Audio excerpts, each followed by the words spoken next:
of all, it's great to see so many familiar faces in the room. I realize probably half the room is gnip customers. So if we don't do a gnip user conference, but maybe next year we'll just do it like the day after this event. Be super convenient. If you're not familiar with gnip, we're the world's largest provider of social data.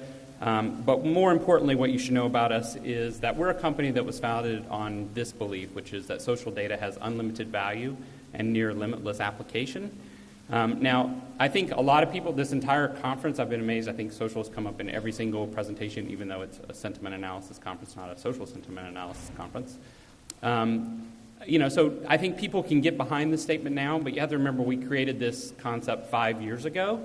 When we first got access to the Twitter fire hose, it was 6 tweets per minute. Now, peak Twitter volume, something like 12,000 tweets per second. So things have come a long way, but now we have the McKinseys of the world saying social data is going to be, drive $1 trillion annual value across financial services and consumer packaged goods. So it's really, really rewarding to see how much this data is starting to penetrate businesses. Our own numbers speak for themselves. We're now delivering over 100 billion social activities a month. But the number that's very exciting, the most exciting, is that over 90% of the Fortune 500 are taking our data, ingesting it, doing analysis, and then making business decisions on it. And the stuff that we get really excited about is not, the social media guy that's sitting there at some big brand listening. It's the really unsexy stuff that social data is starting to penetrate in all aspects of business. We're seeing it in things like supply chain management and logistics and sales. It's really all parts of the organization and across all types of companies. These aren't just consumer brands that are starting to consume and build their business operations on data. It's all companies. What I wanted to talk about specifically today is a few things. Really, what's going to take for social data to meet its ultimate promise? And if there's 3 things that I'd like you to take away, it's reliability, sustainability, and completeness. These are all areas that the industry is making great advances in. We have a long way to go. I'm going to spend most of the time on completeness, but I'll talk briefly about the first 2. So in terms of reliability, many of you may not recognize it, but there was a historic decision made a couple of years ago where Twitter recognized that the people in this room are very different than the people that are building Twitter consumer apps. And they said these guys have fundamentally different needs. They seem to care about all the data, and they seem to care about things like low latency, and they seem to care about getting everything. And so they decided to offer commercial products instead of just the consumer-enabled products via the public API.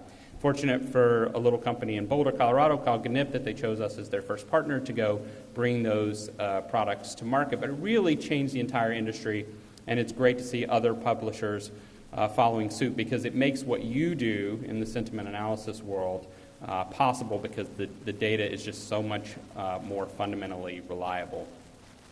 When you think about reliability, I just want to put a couple of thoughts in your head quickly. One is reliability depends a lot on your use case. Some people are sampling for looking for signal. Financial, high-frequency traders for hedge funds are obviously looking for signal. They don't care about necessarily every tweet. Many of you do care about every activity, and so you have to think about that when you're thinking about your data strategy. Not only where you're going to acquire your data from. If you're looking for every activity, you can't use the public APIs. They're fundamentally not designed for that. But you also have to think about your own infrastructure. What's going to happen when you upgrade your system and it's down for 5 seconds? Well, at the wrong time, that could be 30,000 tweets that you missed. So there's a lot of planning and a lot of work to be done. We obviously, at gnip, take this very seriously. We have a service, internal product called Dude, Where's My Tweet? And the idea is we set the expectation with our customers that if they ever miss any activity, they can call us and we will track it down and find out what happened to it. And you can imagine at 100 billion activities a month, we can't do that by hiring lots of support people. We have to do it by building a bulletproof system that delivers every activity.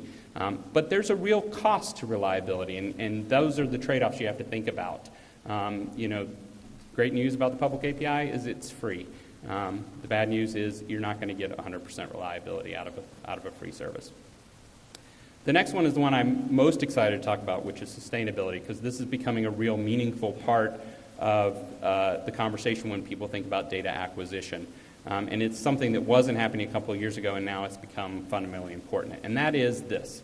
You guys are investing tens of thousands, hundreds of thousands, millions of dollars building products on top of social data. How do you know you can count on getting that data and having that data unchanged for a long period of time? It's really exciting now to have conversations that are happening where people are saying, we want a 5-year contract to this agreement. We want to be sure we can lock in this data for an extended period of time. And you need to be thinking about this. You don't want to be, just like you wouldn't make any other investment on something that was fragile or delicate or might go away, it's the same thing with your data strategy. So you have to be thinking about that. The good news is we are moving that direction, and more data is available on a long-term basis. Also part of sustainability, I'll just briefly mention, is you need to think about sustainable in terms of a TOS-compliant manner. The reality is social data used to be the Wild West, and people thought I can get it and do whatever I want with it.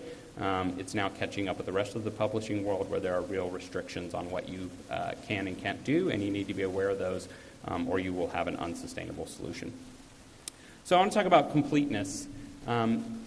The reality is there are lots of different social data sources out there, and they have very different characteristics and different behaviors and different users.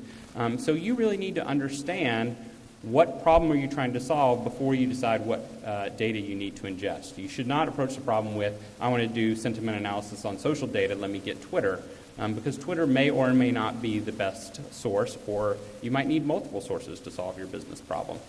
So just very quickly, you can think about things in a couple of different dimensions. You can think about them in, obviously, infinite dimensions. Here's 2 simple ones to think about. One is response time. How important is response time to the problem you're trying to solve? And the other is depth of content. You have different sources, and they behave differently. The reality is we've looked at Twitter data for years, and Twitter is an amazing source for fast response time. When something happens, if you look at the reaction curve on Twitter, the peak moment on Twitter is often seconds or minutes after the event occurred, and then it quickly trails off. It has a very spiky, short side to the story. Other business use cases aren't time dependent, aren't event driven. In fact, some of them aren't even real time driven. They're historical analysis of social data. So you have to just consider how important is time to your business case. The second one you need to think about is depth of content. So the great news about Twitter is it's really concise. The bad news about Twitter is it's really concise. So you get a lot of the what, you don't get a lot of the why. So you get the, here's a picture. If you get the why, a lot of times it's this sucks, this is great. If you compare that to something like blog comments, right? There you've got a real dialogue going on, often by passionate, fanatical people talking about maybe what they love or hate about a product. Long-form content. Now, this stuff doesn't get developed quickly. You wouldn't use it if your use case was around speed, but if you really wanted to understand deep sentiment around what people are thinking, loving, hating, you'd turn to that. So you take that and you overlay your business use case, and you realize different use cases use different sources of data. We can see why something like Twitter would be great for PR crisis management. I just need to know something bad happened. I don't even need to know how people feel about it immediately. I just want to respond. And then on the other end of the spectrum, something like product development, you might really care deeply about what people are thinking so that you can use that around basis of your new products.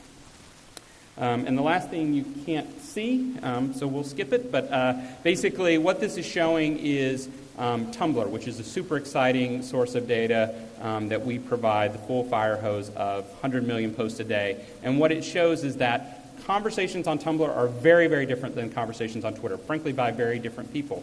This particular example is of a new Adidas t-shirt that has been actively discussed for a month. Nothing gets discussed on Twitter for a month.